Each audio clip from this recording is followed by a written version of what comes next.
నమస్తే తెలంగాణ ప్రజలారా, welcome to news one network. ఒక అంశాన్ని అయితే మనం ఇక్కడ చూస్తా ఉన్నాం. తెలంగాణ రాష్ట్రానికి సంబంధించినటువంటి, తెలంగాణ ప్రభుత్వానికి సంబంధించినటువంటి ఒక అంశం. మరి ఎవరైనా సరే అధికారంలోకి వస్తే 5 ఏళ్ళు పరిపాలన చేయాలి. ఎందుకంటే ప్రజలు మెచ్చినటువంటి నాయకులకు ఓట్లేసుకొని ప్రజలకి నచ్చినటువంటి ప్రభుత్వాన్ని అధికారంలోకి తెచ్చుకుంటారు. మరి ఎవరు అధికారంలోకి వచ్చినా కూడా 5 ఏళ్ళు పరిపాలన చేయాలి అనేది మన భారత రాజ్యాంగంలో పొందుపరిచినటువంటి చట్టాలు కానీ, అంశాలు కానీ అవన్నీ కూడా ఉంటాయి. 5 ఏళ్ల తర్వాత మళ్ళీ మన ఎమ్మెల్యే ఎవరిని మనం ఎంచుకోవాలి, తర్వాత మన ముఖ్యమంత్రిని ఎవరిని ఎంచుకోవాలనేది ఆ రాష్ట్ర ప్రజల వాళ్ళ ఇష్టాన్ని బట్టి ఉంటుంది. కానీ మరి ఇక్కడ కొంత డిఫరెంట్గా, అంటే కొంత ఒక రకమైనటువంటి ఆలోచన ప్రజెంట్ తెలంగాణ రాష్ట్రంలో మరి వినపడతా ఉంది. పెద్ద ఎత్తున రాజకీయ నాయకులే, రాజకీయ ఉద్దండులే మరి ఇవన్నీ మాట్లాడుతూ ఉంటే ప్రజలకి ఒక రకమైనటువంటి అపోహ అయితే కలుగుతూ ఉంది. మరి ఎందుకు 2014లో తెలంగాణ రాష్ట్రం ఏర్పడింది సపరేట్గా. మరి ఏర్పడిన తర్వాత ఓ 2 సార్లు టిఆర్ఎస్ పార్టీ అధికారం చేపట్టింది. అధికారం చేపట్టిన తర్వాత 10 ఏళ్ళు కేసీఆర్ అనేటువంటి వ్యక్తి మరి అధికారంలో ఉన్నాడు. ఉన్న తర్వాత ఎన్నికలు వచ్చినాయి. 2023 చివర్ల ఎన్నికలు వచ్చినాయి. మరి రాష్ట్ర ప్రజలంతా కూడా గత 10 ఏళ్ళు పనిచేసినటువంటి ప్రభుత్వాన్ని పక్కకు పెట్టిన విషయం మనందరికీ తెలిసిన విషయాలే. ఇవన్నీ మనకు తెలిసిన విషయాలే. మరి కాంగ్రెస్ ప్రభుత్వం కొత్తగా ఏర్పడిన తర్వాత మరి కాంగ్రెస్ ప్రభుత్వం పడిపోద్ది, కూలిపోద్ది, ప్రభుత్వాలు పడిపోతాయి అని చెప్పి గతంలో మనం వినేటోళ్ళం కాదు ఎక్కువ. ఎవరైనా కానీ విమర్శలు ప్రతి విమర్శలు చేసుకునేటోళ్ళు, లేకపోతే నువ్వా నేనా, ఎత్తుకు పై ఎత్తులు ఇవన్నీ వేసుకునేటోళ్ళు. కానీ మరి పెద్ద పెద్ద నాయకులే, అంటే ఇప్పుడు రాజకీయ నాయకులే మనం వేసే ఓటు రాజకీయ నాయకుడికి వేస్తే ఆ రాజకీయ నాయకుడు ప్రభుత్వంలోకి పోయి ప్రభుత్వాన్ని పాలిస్తూ ఉంటాడు. ఆయన ఏ నిర్ణయం తీసుకున్నా కూడా మన జీవన విధానంలో, మన జీవితంలో అది ఒక భాగం అయిపోతుంది. ఆయన ఆడికెళ్ళి నేను ఈ రోజు నుంచి వెళ్ళి 100 రూపాయలు పెట్రోల్ గ్యాస్ తగ్గిస్తున్నా, పెట్రోల్ ఈ రోజు నుంచి నేను ఒక 10 రూపాయలు తగ్గిస్తున్నా, లేకపోతే ఈ రేటు పెంచుతున్నా, ఈ రేటు తగ్గిస్తున్నా అని చెప్తే ఖచ్చితంగా మనం అది ఇంప్లిమెంటేషన్ చేయాల్సిందే. కాబట్టి మరి రాజకీయాలు, ప్రభుత్వాలు ఎందుకు పడిపోతాయి అనేటువంటి వార్త అయితే కొంత చర్చనీయాంశంగా మారింది. చూడండి, నాయకులంతా కాంగ్రెస్ పడిపోతుంది అంటుండ్రు. ఎందుకు, ఏమిటి, అసలు కారణాలు ఏంటిది? మరి వీరేం కారణాలు చెప్తా ఉన్నారు? ఎందుకంటే ఓ పక్కనేమో వీళ్ళంతా పెద్ద పెద్ద నాయకులంతా దేశ రాజకీయాలు ఏలినోళ్ళు. మరి వీళ్ళంతా కూడా కాంగ్రెస్ పార్టీ ప్రభుత్వం తెలంగాణ రాష్ట్రంలో పడిపోతుంది, ఎందుకు పడిపోతుంది, మరి రేవంత్ రెడ్డి గారు 5 ఏళ్ళు ముఖ్యమంత్రిగా కొనసాగాలి కదా అనేటువంటి అంశాన్ని మనం అంటలేం. కానీ ప్రధాన నాయకులంతా కూడా మాట్లాడుతూ ఉన్నారు. మనం ఎన్నో సభలలో వాళ్ళు ఎన్నో మాట్లాడే వీడియోలలో కూడా మనం వింటూ ఉన్నాం. 3 నెలల్లో పడిపోద్ది, 6 నెలలు పడిపోద్ది అని వీళ్ళు అనుడుతోటే ముఖ్యమంత్రి గారే ఎవరు పడితే వాళ్ళు మరిగా ప్రభుత్వం పడిపోద్ది, ఎవడ్రా బాబు ప్రభుత్వం పడిపోద్ది అని చెప్పేసి పిచ్చి పిచ్చిగా మాట్లాడితే బాగోదని చెప్పి మరిగా ముఖ్యమంత్రి గారే క్లియర్గా ఆయన కూడా ప్రభుత్వం పడిపోద్దని చెప్పేసి అంటా ఉన్నారు. ప్రభుత్వం పడిపోయే ప్రభుత్వం కాదని ఆయనే అనుమానంతో మాట్లాడుతూ ఉంటే మరిగా ప్రజలకి ఎంత అనుమానం కలగాలనేటువంటి అంశాన్ని కూడా ఇక్కడ మనం చూస్తూ ఉన్నాం. మరి ఎందుకు పడిపోతా ఉంది, ఎవరెవరు మాట్లాడుతూ ఉన్నారు, ఎందుకు పడిపోయేటటువంటి అంశం అనేది మనం ఒకసారి చూసుకున్నట్టయితే మరిగా ఇప్పుడు 2023లో మనకి కాంగ్రెస్ పార్టీ అధికారంలోకి వచ్చింది. మరి ఎందుకు వీళ్ళంతా అంటా ఉన్నారు, మరి ఎందుకు అంటా ఉన్నారు కాంగ్రెస్ ప్రభుత్వం పడిపోతుంది అని చెప్పి ఎందుకు అంటా ఉన్నారు వీళ్ళు? ఎందుకు ఏం ప్రధాన కారణాలు ఏమున్నాయి, అసలు ప్రధాన కారణం ఏంటి అని చెప్పేసి ఒకసారి మనం చూసుకున్నట్టయితే ప్రధానంగా వినపడేటటువంటి నాయకులు కానీ, లేకపోతే కొంతమంది సీనియర్ జర్నలిస్టులు కానీ, లేదా సీనియర్ రాజకీయ నాయకులు కానీ, రాజకీయ ఉద్దండులంతా కూడా మాట్లాడేటటువంటి అంశం ఏంటి అంటే మరిగా తెలంగాణలో పరిస్థితి చాలా భిన్నంగా ఉంది. రాజకీయాలు మరిగా ప్రధానంగా ఏంటిది అంటే వీళ్ళు 6 గ్యారెంటీలు పెట్టిన చూసిరు కదా. 6 గ్యారెంటీలు పెట్టినటువంటి అంశంలో 6 గ్యారెంటీలు ఏవైతే వీళ్ళు పెట్టినరో ఈ అంశాల మీద అయితే మాత్రానికి పెద్ద ఎత్తున ఖచ్చితంగా, ఎందుకంటే మరి 6 గ్యారెంటీలు ప్రజలకు సంబంధించినటువంటి అంశం, ప్రజలకి మరి 6 గ్యారెంటీలు ఇవ్వాలంటే మాత్రానికి ఇగో ఎన్ని వేల కోట్లు కావాలి, ఎన్నో వేల కోట్ల రూపాయలు కావాలి. ఇక మరి ప్రజలు మా ఆగ్రహానికి గురైతా ఉంది. ఎందుకంటే వీళ్ళు 100 రోజులలో ఇస్తామని చెప్పిరు కదా, 100 రోజులలో 6 గ్యారెంటీలు ఇస్తామని చెప్పిరు వీళ్ళు. మరి 6 గ్యారెంటీలు ఇవ్వకుండా 100 రోజులు కూడా సమయం అయిపోయిన తర్వాత, మరి ఇక 100 రోజులు సమయం అయిపోయిన తర్వాత కాంగ్రెస్ పార్టీ 6 గ్యారెంటీలు ఇచ్చేందుకు కొంచెం కూడా ముందుకి కృషి చేసేటువంటి పరిస్థితి లేదు. నిజంగా మాట్లాడుకుందాం, కాంగ్రెస్ ప్రభుత్వం పార్టీ వాళ్ళంతా కూడా మేము 6 గ్యారెంటీలు ఇచ్చేసినాం అని చెప్తా ఉన్నారు. కానీ మరి దీంట్లో ఎన్ని ఇచ్చిర్రు ప్రజలారా? మరి మహిళలకి 2500 ఇచ్చిర్రా? ఇచ్చే ప్రయత్నం చేస్తుర్రా? అవుతుందా? ఎన్ని వేల కోట్ల రూపాయలు కావాలి? తర్వాత మళ్ళీ రైతు భరోసా 15,000 ఇచ్చిర్రా? ఇచ్చినటువంటి రైతు బందే చక్కగా చాలా మందికి ఇవ్వకపోగా 15,000 రూపాయలు ఇచ్చే పరిస్థితి లేదు. తర్వాత రైతు కూలీలకి 12,000 రూపాయలు ఇవ్వాలి, 12,000 రూపాయలు ఇవ్వాలి. బోనస్ 500 రూపాయలు ఇవ్వాలి. ప్రధానంగా ఇవన్నీ ఇవ్వాలి. ఇవన్నీ ఇవ్వాలా? అన్ని రేషన్ కార్డు ఉన్న వాళ్ళందరికీ కూడా 200 యూనిట్ల కరెంట్ ఇస్తామని చెప్పిర్రు. తర్వాత 500కే గ్యాస్ ఇస్తామని చెప్పిర్రు. ఈ కొంతమందికి రేషన్ కార్డులు దాదాపుగా 70-80 లక్షలు ఉంటే ఇక వీళ్ళు దాంట్లో 30-35 లక్షల మందికి ఇస్తా ఉన్నారు. ఇక్కడ కూడా ఎన్నో ప్రాబ్లమ్స్ వస్తూ ఉన్నాయి. ఫ్రీ బస్ అని చెప్పి తీసుకొచ్చిండ్రు.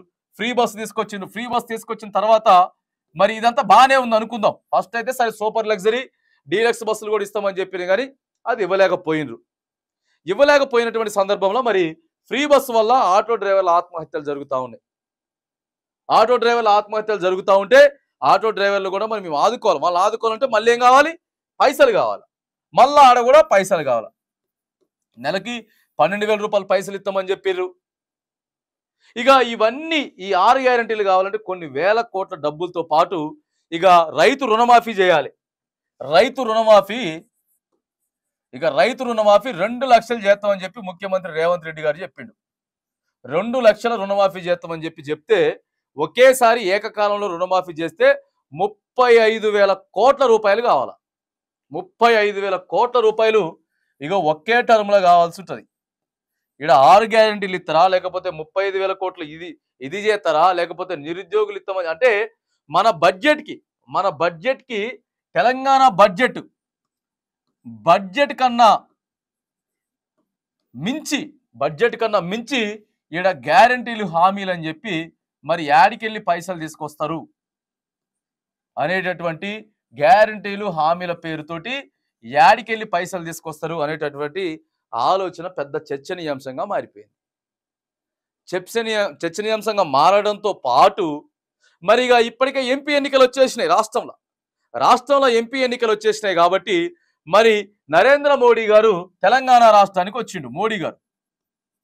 మోదీ గారు రాష్ట్రానికి వస్తే అదే వేదిక మీద ఉన్నటువంటి రేవంత్ రెడ్డి సాక్షాత్తు కాంగ్రెస్ పార్టీకి సంబంధించిన నేత, తెలంగాణ రాష్ట్ర ముఖ్యమంత్రి రేవంత్ రెడ్డి గారు మోదీ గారిని విమర్శించాల్సిందో లేకపోతే ఒకే వేదిక మీద ఉంటే రైట్గా ప్రధాని నరేంద్ర మోడీ గారు మా రాష్ట్రానికి వచ్చినందుకు ధన్యవాదాలు, అన్ని రాష్ట్రాలతో పాటు మరి మా రాష్ట్రాన్ని కూడా వేరుగా చూడకుండా మా రాష్ట్రానికి కూడా మరి కొన్ని నిధులు కేటాయించాలా అని చెప్పాల్సింది పోయినటువంటి రేవంత్ రెడ్డి గారు సాక్షాత్తు ఇక ఎందుకంటే ఉన్నదే రెండు కదా, ప్రధానంగా కాంగ్రెస్ పార్టీ బీజేపీ పార్టీ విమర్శలకు ప్రతి విమర్శలు అంటే ఎన్నికల టైంలో చాలా జోరుగా కొనసాగుతున్న సందర్భం అయితే మరిగా రేవంత్ రెడ్డి గారు మోడీ గారితో ఏం చెప్తా ఉన్నారంటే ఖచ్చితంగా మోడీ గారి సహాయ సహకారాలు మాకు కావాలి, గుజరాత్ మోడల్ లాగా తెలంగాణను తయారు చేసుకుంటాం, మోదీ నాకు పెద్దన్న లాంటోడని చెప్పి రేవంత్ రెడ్డి గారు మాట్లాడిండు. రేవంత్ రెడ్డి గారు మాట్లాడితే పలు అనుమానాలు ఈడ వ్యక్తం అవుతా ఉన్నాయి. ఏం వ్యక్తం అవుతా ఉన్నాయి అంటే మరి రేవంత్ రెడ్డి సారు ఈడ 6 గ్యారెంటీలు ఇవ్వాలని అంటే ఖచ్చితంగా కేంద్ర ప్రభుత్వంతో దోస్తీ కట్టాల్సిందే. కేంద్ర ప్రభుత్వంతో దోస్తీ కట్టాలి అంటే కేంద్ర ప్రభుత్వం ఉన్నదాడ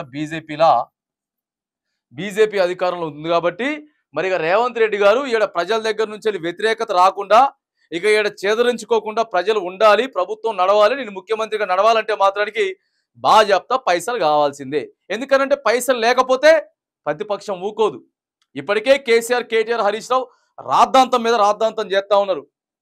ప్రజలకి పట్టణ బాట, పల్లె బాట, పొలం బాటనికి పెట్టుకుంటా ఎక్కడికి పడితే అక్కడికి పోయి ప్రజల్ని రెచ్చగొట్టేటటువంటి ప్రయత్నం చేస్తూ ఉన్నారు. ఖచ్చితంగా రెచ్చగొడతారు. ఎందుకంటే ప్రతిపక్షంలో ఉన్నోళ్ళు ఖచ్చితంగా రెచ్చగొట్టే బాధ్యతే. మీరు 10 ఏళ్ళు అదే చేసిర్రు కాబట్టి ఇప్పుడు వాళ్ళు కూడా అదే చేస్తే ఇగో ప్రజల దగ్గర నుంచి వెళ్ళి పెద్ద ఎత్తున వ్యతిరేకత వస్తే ఆడ ఎమ్మెల్యేలు చక్కగా ఉండలేరు, ఎంపీలు చక్కగా ఉండలేరు, మంత్రులు చక్కగా ఉండలేరు. కాబట్టి మరిగా గెలిచేటటువంటి కేంద్ర ఒప్పందంతో మరి ఈడ చేయాలి అని అంటే ఏం చేయాలి? ముఖ్యమంత్రిగా ఈడ కొనసాగడం కాంగ్రెస్ పార్టీలో కుదరదు కదా.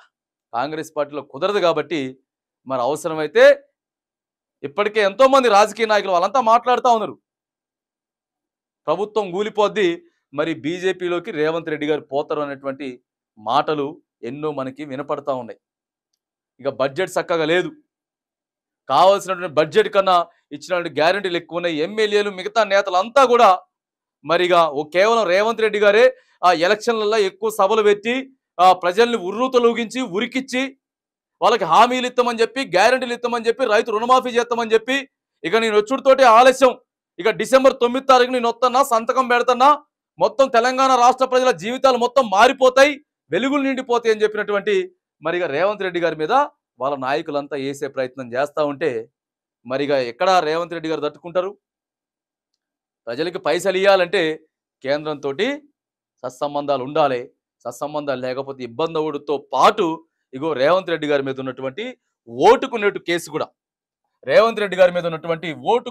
కూడా ప్రధానంగా ఇక మళ్ళీ వీళ్ళు చెప్పే మాటలకు కూడా, ఈ రాజకీయ నాయకులంతా చెప్పే మాటలకు కూడా ఈ ఓటుకి నోటు కేసు కూడా క్లియర్ గా మనకి అర్థమవుతా ఉంది. ఆడ ఇక బడ్జెట్ లేదు, 6 గ్యారెంటీలతో పాటు ఇక కేంద్రంలో అధికారంలోకి వచ్చే పరిస్థితి లేదని తెలుసుకొని ఇక ఓటుకు నోటు కేసు తోటి మరి ఇక్కడ రేవంత్ రెడ్డి గారికి ఆయన మీద కేసు ఉంది కాబట్టి ఆ కేసు వల్ల ఇబ్బంది అవుతాడు. ఆ కేసు వల్ల ఇబ్బందులు అయితే కేంద్రంలోకి అధికారంలోకి వచ్చిన తర్వాత కాంగ్రెస్ పార్టీ ఏ రాష్ట్రాలలో అధికారంలో ఉందో కావాలని చెప్పి స్కెచ్ వేసి ఇగో ఇక్కడ ఇబ్బందులు పెట్టే ప్రయత్నం చేస్తూ ఉంటారు. కాబట్టి ఇగో దాని గురించి కూడా ముఖ్యమంత్రి రేవంత్ రెడ్డి గారు ఆలోచన చేస్తా ఉన్నాడు. ఇక మొదటగేమో 6 గ్యారెంటీలకి పైసలు, 6 గ్యారెంటీలకి ఇక మిగతా రుణమాఫీ కావచ్చు దానికి పైసలతో పాటు ఇక ఈడ ఓటుకు నోటు కేసుతో పాటు ఇక మళ్ళా కేంద్రంలో కాంగ్రెస్ పార్టీ అధికారంలోకి వచ్చేలాగా లేవు, అన్ని సర్వేలు చెప్తా ఉన్నాయి. కాబట్టి ఇక కేంద్రంలో మళ్ళీ బీజేపీకి వచ్చే అవకాశమే ఉంది. ఓటుకు నోటు కేసు, ఇక 6 గ్యారెంటీలు అమలు చేయాలంటే పైసలు కావాలా, కేంద్రంలో మరి ఇక అధికారంలో కొత్తది కాబట్టి ప్రధానంగా ఇక ఓటుకు నోటు కేసు ఏదైతే ఉందో దాన్ని కూడా మరి వీళ్ళంతా బయటికి తీసే ప్రయత్నం చేస్తూ ఉంటారు. కాబట్టి ఖచ్చితంగా కూలిపోద్ది. ఇవన్నీ చేయాలంటే మరి ముఖ్యమంత్రి రేవంత్ రెడ్డి గారు కాంగ్రెస్ పార్టీలో ముఖ్యమంత్రిగా కొనసాగడం జరగదు. కాబట్టి మరి ఆయన బీజేపీలోకి పోవాలి, మళ్ళీ ఇక్కడ అదే ముఖ్యమంత్రిగా ఉండాలంటే అందరినీ సన్నిహితంగా చేసుకొని ఆయన వెంట వచ్చే వాళ్ళు ఎవరైతే ఉన్నారో వాళ్ళందరినీ తీసుకుపోయేటటువంటి ప్రయత్నం చేస్తారు. లేకపోతే మళ్ళీ వేల దాంట్లో ఉన్నటువంటి కొంతమంది మంత్రులే ఇగో కొంతమంది ఎమ్మెల్యేలను తీసుకొని నాకంటే ముందే పోతారు, లేకపోతే ప్రతిపక్ష నేత కేసీఆరే ముందు పోతే మరి ఎటువంటి పరిణామాలు ఎదుర్కోవాలో అర్థం కానటువంటి పరిస్థితిలో ఇగో తెలంగాణ రాష్ట్రం ఉండిపోయిందని చెప్పి ప్రధాన రాజకీయ పార్టీ నాయకులంతా కూడా మరిగా ఇదే ముచ్చట గురించి వెళ్ళి చర్చిస్తూ ఉన్నటువంటి అంశం మనకి క్లియర్గా కనపడతా ఉంది. రైట్, మరిగా రాబోయే రోజులల్లో మరి ఇదే జరుగుతుందా లేకపోతే ఇంకా వేరే ఏమన్నా ఉందా? ఇదే జరుగుతుందా? ఎంపీ ఎలక్షన్లు అయిపోయిన తర్వాత తెలంగాణ రాష్ట్ర రాజకీయాలు మొత్తం మారబోతా ఉన్నాయి, సంచలనంగా తయారు కాబోతా ఉన్నాయని చెప్పి వీళ్ళంతా మాట్లాడేటటువంటి మాటలకి మరి కాంగ్రెస్ పార్టీ పడిపోతుందా, లేకపోతే వీళ్ళ విషయాలన్నీ కూడా బేఖాతరు చేసి, వీళ్ళ మాటలని బేఖాతరు చేసి మరి ఖచ్చితంగా ఇక్కడ రాష్ట్రంలో కాంగ్రెస్ పార్టీ నిలబడుతుందా అనేటువంటి అంశం మీదైతే మరి కొద్ది రోజుల్లోనే మనమైతే చూడబోతా ఉన్నాం. ఏది ఏమైనా కానీ అధికారంలో ఉన్నటువంటి మరి ప్రభుత్వాలు కూలిపోతాయి అనేటటువంటి అంశాలు మనం రేరుగా వింటూ ఉంటాం. ఇగో ఇప్పుడు తెలంగాణలో కూడా పెద్ద ఎత్తున చర్చ జరుగుతూ ఉంది. మరి నాయకులంతా కాంగ్రెస్ పడిపోతుంది అంటున్నారు. మరి ఇక ప్రధానంగా ఇగో ఈ కారణాలన్నీ మనం చూసుకున్నట్టయితే కొంత అతలాకుతలం అయ్యే పరిస్థితులతో పాటు మరి కాంగ్రెస్ పార్టీ నిలబడుతుందా లేకపోతే కూలిపోతుందా అనేది మరి అతి కొద్ది రోజుల్లోనే తెలంగాణ రాష్ట్ర రాజకీయాలలో పరిణామాలు చోటు చేసుకొని తెలంగాణ ప్రజలందరికీ కూడా క్లుప్తంగా అర్థమయ్యేటటువంటి అంశం మరి కొద్ది దగ్గరలోనే ఉన్నటువంటి అంశాన్ని కూడా ఇగో మనం కూడా ఇక్కడ చూస్తా ఉన్నాం.